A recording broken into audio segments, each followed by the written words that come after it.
Hello, friends. How are you? How's things? How's life? I am exhausted. And I obviously knew that this was a side effect of having children. But I don't remember being this exhausted.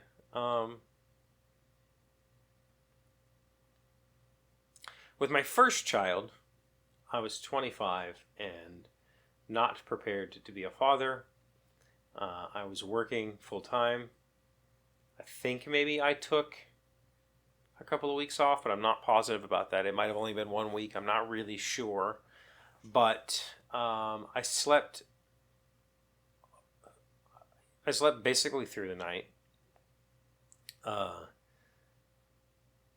almost all the time, and that was partially due to the fact that I can sleep. I can sleep through just about anything. But also, her mom wasn't. I was paying. I was bringing. I had the job, right? Then when my second child was born, I was her primary caretaker for quite a while. Her mom had some not PTSD, postpartum depression. And so I ended up basically keeping her, for quite a while. I woke up with her every night, made all the bottles, whatever. And so I was 29 when she was born. Well, no, I was turning 29. I was 28 when she was born. And I don't remember being this tired. And now I'm sleeping pretty good. I normally only get 10. I normally only get about 7 hours of sleep, 6.5 to 7 hours of sleep on any given night anyway. I go to bed at 10 and I'm up by 5, maybe 5:30, and I don't always make, it's not like I lay down at 10 or I'm asleep at 10. I'm going to bed near 10, So I'm getting 7-ish hours of sleep.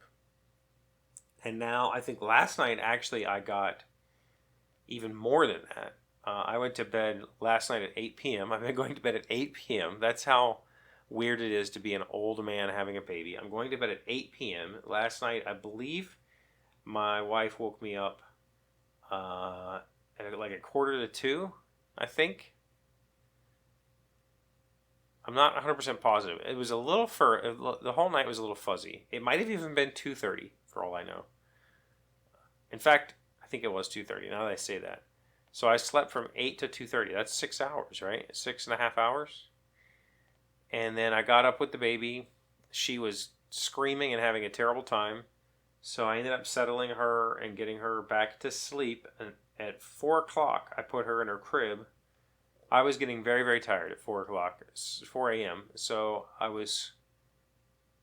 took her upstairs to her room, and I said, I'm going to lay her in the crib and just see what happens. I'm going to lay down. So I put her in her crib, I laid down, and I woke up 2 hours later. It was 6 o'clock. I woke up.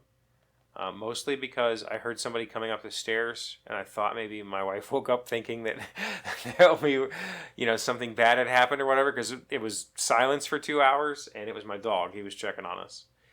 And so I got up and, got the baby up, changed and fed. And then, we had visitors today. And I just passed out. They left at 2:30, and I passed out for an hour and a half. So I'm exhausted. And it's just, I'm not great at napping, but I have quite a bit. And I think that's okay. And I'm definitely not upset about any of it, right? I get to spend time with my kid. I get to be the caretaker. I knew, the thing that I've been trying to remind Malia of, and everybody for that matter, is this is temporary, right? This isn't a permanent, your life is screwed. This is 6 months to a year, you're going to have a pretty screwy schedule. And that's okay. It gets better. It gets, in fact, it gets, I don't want to say perfect, but, it'll go back to the way it was before. It's just, this is a temporary adjustment. Now, the thing that's scary to me is I only took 2 weeks off.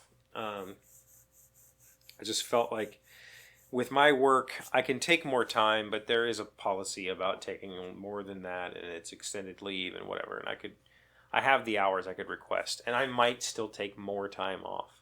We'll see how it goes. I'm going to go back to work on Tuesday, and we'll see how this works. It'll either work or it won't. I think Malia is taking a full 6 weeks. She gets short-term disability and PTO that she can use, and I think she's going to take the full 6 weeks, and then she's going to try to go back to work.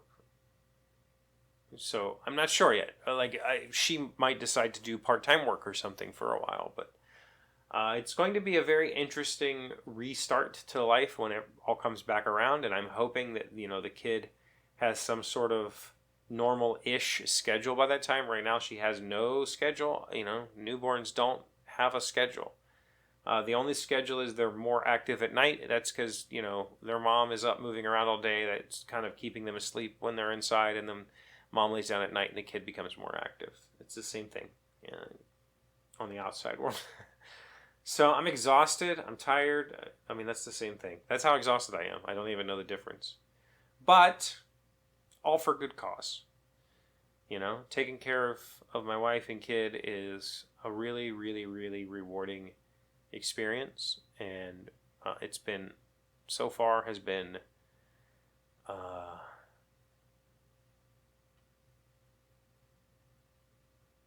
it's brought us together. It's made us even tighter, right, as a family. And I think that's what we wanted all along. Not that we were loose. My wife's my best friend. She's amazing, and she's the person that I want to spend all of my time with. But right now, we don't actually even have a lot of that. We don't have a lot of quality time together because I'm going to bed at 8 p.m. and she's staying up until 2, and then I'm waking up. We're doing this shift work, which means we don't have a whole lot of quality time to spend together. But we will. It'll come back. It'll come back around. But I can tell you that middle-aged children having is much more rough than I expected. I thought I'd be able to just knock it out, but I am not 20-something this time, and it shows. Fair warning, if you're going to have kids in middle age. But here's the thing. David Letterman was in his 60s. I got this. I can do this. It's not a big deal. Right?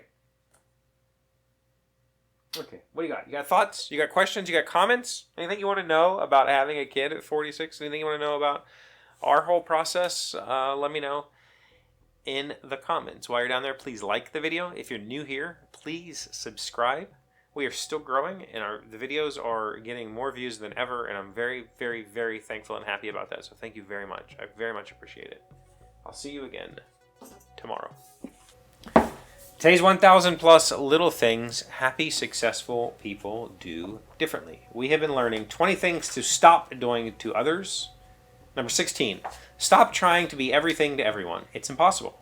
But making one person smile can change their world, so narrow your focus. This is that,